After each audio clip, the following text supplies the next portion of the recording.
Bertemu kembali rentasan berita edisi 868. Saya Zawaz Yusof, antara paparan utama. Kerajaan miskin bukan kerana COVID. Gaji graduan menyedihkan.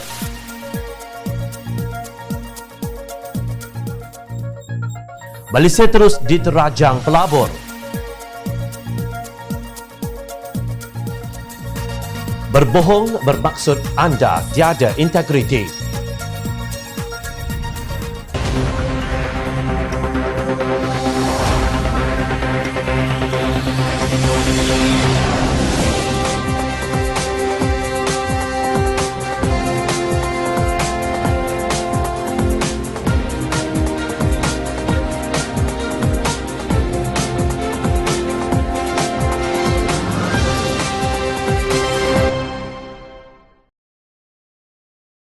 Assalamualaikum, salam sejahtera dan salam 3 Ramadan. Perdana Menteri Tebuk Atap Perikatan Nasional Tan Sri Muhyiddin Yassin mengaku kerajaan sudah tiada banyak wang. Sudah banyak kita belanja wang tahun ini, tahun lepas. Apa sebab? Sebabnya COVID-19. 340 bilion ringgit untuk pakej rangsangan dan 322 bilion ringgit untuk belanjawan. Apa yang saya cuba nak sampaikan di sini, kita tak banyak wang lagi yang tinggal. Kita tak ada banyak wang seperti sebelum ini. Kerana perkara yang paling penting bagi kita adalah memastikan kehidupan kita. Kita seharusnya dapat menguruskan diri dengan lebih baik, katanya lapor Malaysia Kini.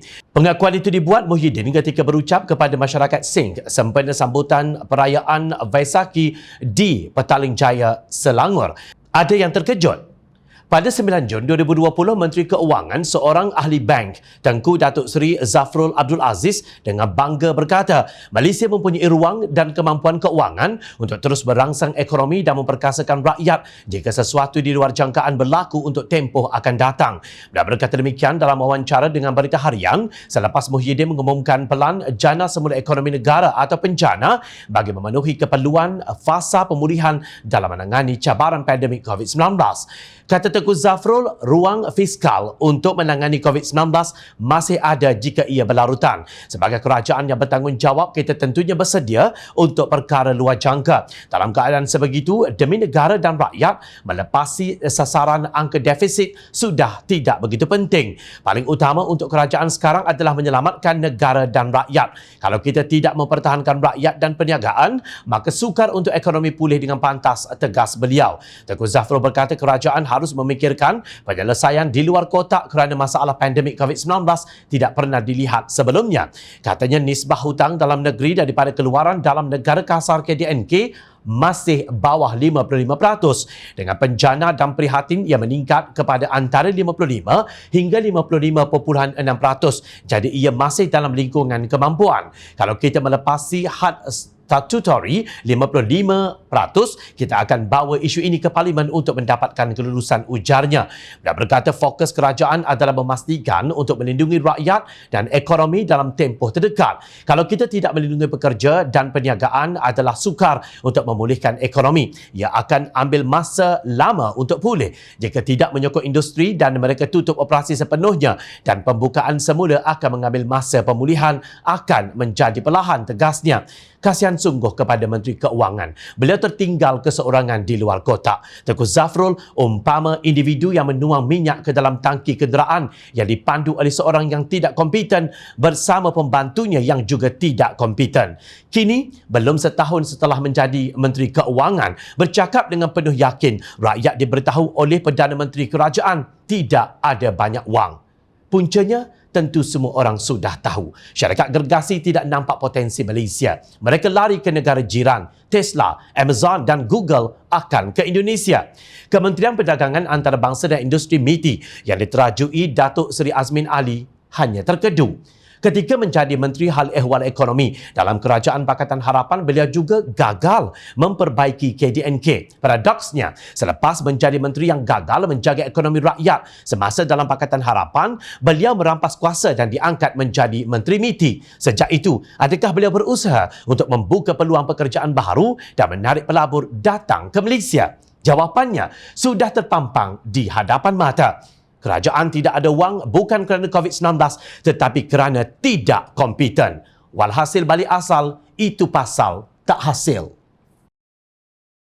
Ibarat mencurah garam pada luka, itulah yang dilakukan oleh Menteri Ekonomi Datuk Seri Mustafa Mohamed dan Menteri Sumber Manusia Datuk Seri M. Saravanan. Paling balang sekali ialah kedua-dua menteri ini merupakan menteri yang bertanggungjawab untuk menjaga ekonomi dan pekerjaan yang merupakan isu penting kepada rakyat. Ketika ini, saya ingin katakan dengan tegas bahawa bekerja dengan gaji yang rendah serendah RM1,000 adalah sama teruk dengan tidak bekerja langsung kepada anak muda. Menurut beliau, mengambil pekerjaan dengan gaji rendah berbanding kelayakan, pengalaman dan juga keperluan ekonomi seseorang boleh ditakrifkan sebagai pekerjaan di bawah potensi atau guna tenaga tidak penuh atau underemployment. Beliau merujuk kepada Jabatan Perangkaan Malaysia bahawa majoriti siswaza yang memasuki pasaran pekerjaan pada tahun 2020 menerima anggaran gaji bulanan antara RM1,001 sehingga RM1,500 berbanding RM2,100 sehingga RM2,500 pada tahun 2019. Kata Steven, gaji permulaan siswaza telah mengalami penurunan sehingga 50%. Jabatan Perangkaan juga melaporkan bahawa kadar guna tenaga tidak penuh berkaitan kemahiran, yakni siswaza yang terpaksa menjadi pekerja berkemahiran rendah meningkat dari purata 32.7% kepada 36.8% pada suku ketiga tahun 2020.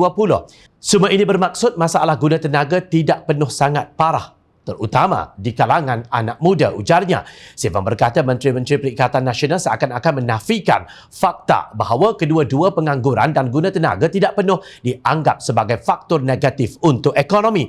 Malah, kata Steven, kajian separuh penggal Rancangan Malaysia ke-11 RMK11 telah meletakkan ketidakpadanan pekerjaan dan guna tenaga tidak penuh di kalangan siswaza sebagai isu keutamaan pasaran buruh yang perlu ditangani pada masa ini. Gaji RM1,000 hingga RM1,500 juga jauh lebih rendah dari pendapatan garis kemiskinan PJK RM2,208 sebulan. Ini bermakna anak muda kini berada dalam keadaan semakin bekerja semakin miskin. Undang-undang gaji minima akan dianggap sebagai singa tidak bertaring. Gaji sebanyak RM1,000 tidak memenuhi gaji minima perundangan RM1,200. Beliau menyelar sikap Menteri-Menteri Perikatan Nasional yang sepatutnya melindungi pekerja dan anak muda daripada penindasan. Namun kini terang-terangan menyuruh anak muda bersyukur menerima pekerjaan bergaji rendah yang melanggar undang-undang gaji minima. Bekerja dengan gaji tidak setimpal juga boleh menyebabkan kesan psikologi pada anak muda yang bekerja dengan gaji lebih rendah dan tidak dapat memenuhi keperluan ekonomi serta aspirasi kehidupan mereka. Fenomena gaji rendah juga akan menyebabkan persaingan ke bawah atau competition to the bottom dalam pasaran kerja, di mana kesan domino akan membantutkan mutu gaji di semua peringkat. Akhirnya, semua orang akan terkesan dengan masalah gaji rendah ini, kata Steven. Beliau melihat semua ini akan memberi kesan kepada sosioekonomi negara dalam kumpulan paling produktif, iaitu anak muda tidak dapat memenuhi potensi menjana pembangunan ekonomi secara maksimal. Apa sudah jadi dengan inisiatif Malaysia Kerja yang dicadangkan oleh Kerajaan Pakatan Harapan dalam Belanjawan 2020 yang memberikan subsidi kepada pekerja dan majikan bagi mewujudkan pekerjaan dengan gaji yang setimpal untuk anak muda? Soalnya, sungguh Kabinet Perikatan Nasional bersaiz XXXL dengan menteri-menteri yang bergaji tinggi jelas meremehkan anak muda dengan mengabaikan kepentingan pekerja. Mereka seolah-olah tidak nampak bahawa pekerja dengan gaji tidak setimpal menyebabkan kesukaran kepada anak muda yang sudah pun terbeban dengan hutang pengajian tinggi dan terpaksa berdepan kos sara hidup yang meningkat. Ini belum lagi dikira kekecewaan ibu bapa apabila pengorbanan mereka hanya membawa kehampaan. Inikah cara Perikatan Nasional menyelamatkan negara?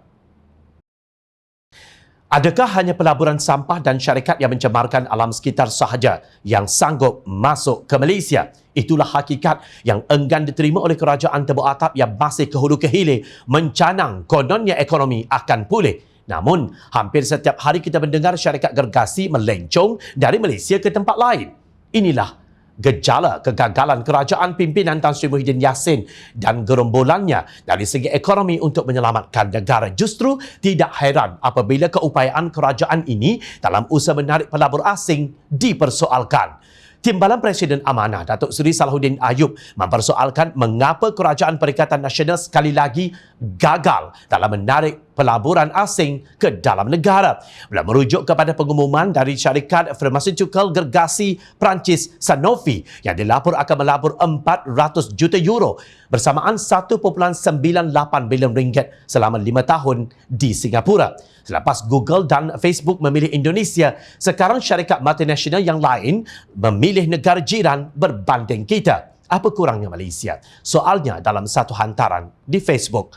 Terdahulu Sanofi memaklumkan akan membina kilang baharu di Singapura yang mampu menghasilkan beberapa vaksin serentak. Pembinaannya akan bermula pada pertengahan tahun ini. Menurut Sanofi, kilang berteknologi tinggi itu dijangka beroperasi pada suku pertama 2026.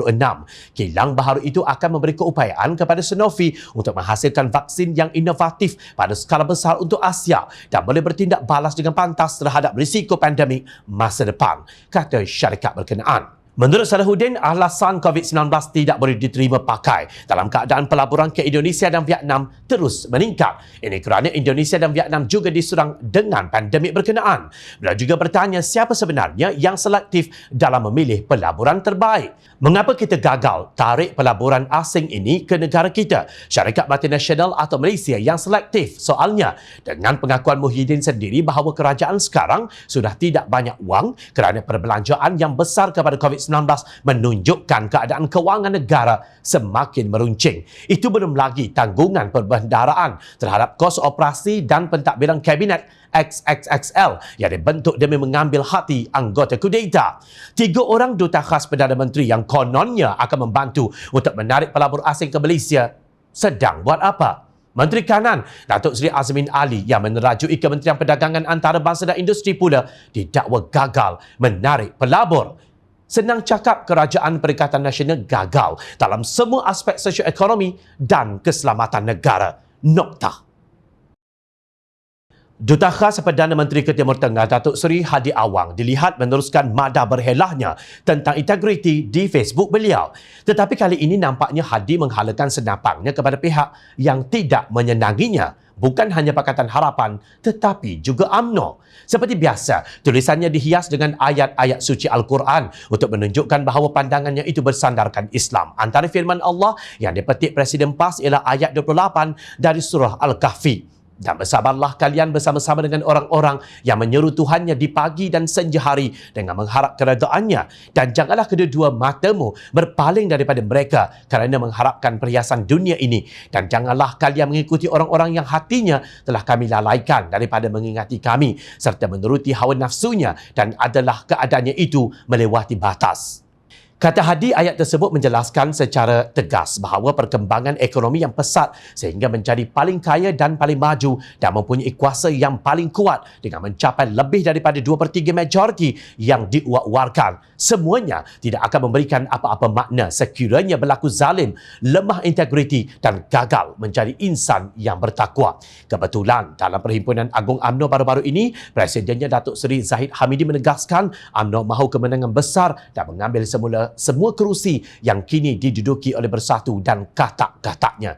Di Johor pula, Naib Presiden UMNO Datuk Seri Ismail Sabri Yaakob melahirkan hasrat yang sama. Beliau berkata Johor sebagai negeri tempat kelahiran parti keramat itu, maka UMNO Johor perlu bangkit kembali bagi menguasai kerajaan. Johor memang daripada dahulu menjadi benteng kekuatan UMNO. Seperti yang kita tahu, UMNO ditubuhkan di Johor. Jadi UMNO Johor perlu bangkit kembali menguasai kerajaan. Dipercayai beliau merujuk kepada kuasa kerajaan persekutuan yang kini dipegang oleh Bersatu. Kebetulan Johor juga tempat bersarangnya pemimpin-pemimpin UMNO yang amat kuat mengecam Tan Sri Muhyiddin Yassin.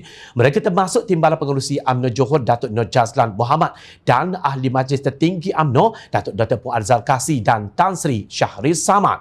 Namun, Hadi memperlekeh pihak yang mengejar kemenangan majoriti yang besar. Apakah faedahnya jika sekadar mendapat jumlah sokongan majoriti yang besar tetapi tidak berintegriti sekiranya pada awal lagi sudah mula berbohong kepada rakyat untuk mendapatkan sokongan majoriti. Berbohong itu sudah cukup untuk menjadi tanda hilangnya integriti yang pasti mengundang semua perangai buruk yang lain termasuk menjadi kleptokrat. Kehilangan integriti pemimpin diikuti dengan kelemahan kerajaan dan penamatnya dengan kemusnahan negara. Justru Hadi menyarankan kepada perubahan bukan dengan mendapat kuasa yang kuat di bumi yang kaya raya dengan apa sahaja, tetapi perubahan peribadi para pemimpin yang dihormati oleh rakyat kerana mempunyai sifat integriti, adil dan bijaksana, bukan melalui cara rakyatnya dibuli dengan kezaliman, dibeli dengan politik wang, diberikan rasuah dan ditipu dengan pelbagai pembohongan sehingga integriti tidak lagi menjadi keutamaan. Tegasnya berdasarkan keratan firman Allah Subhanahu wa taala ayat 11 dari surah Ar-Ra'd. Terjemahannya, sesungguhnya Allah tidak mengubah apa yang ada pada sesuatu kaum sehingga mereka mengubah apa yang ada pada diri mereka sendiri. Siapa yang mengamalkan politik wang? Pastinya bukan mana-mana pemimpin dari parti dalam gabungan Pakatan Harapan. PAS melemparkan pelbagai pembohongan demi meraih undi. Antaranya termasuk mengatakan Abanah sebagai kuda tunggangan DAP. Lim Kit Siang pula dikatakan mahu menjadi Perdana Menteri. DAP pula komunis, keadilan liberal dan lain-lain lagi. PAS juga berjanji mahu mengharamkan judi, menghalau kilang arak dari negara ini dan membela kematian pegawai bomba Muhammad Adib Kasim yang terbunuh dalam rusuhan kaum India di Kuil Sri Mahamaryaman pada November 2018. Setelah gagal menjadi kingmaker, PAS kemudian bersekongkol dengan Bersatu yang khianat dan UMNO yang kleptokrasi, merampas mandat rakyat. Inilah contoh yang disebut dalam pantun nasihat Melayu, mengata dulang paku serpih, mengata orang dia yang lebih. Berhentilah menjadi hipokrit. Siapa sebenarnya yang tiada integriti? Rakyat nampak perbuatan jelek kalian yang kini di puncak kuasa. Rakyat bukan bodoh kerana rakyat sebenarnya sentiasa memerhati.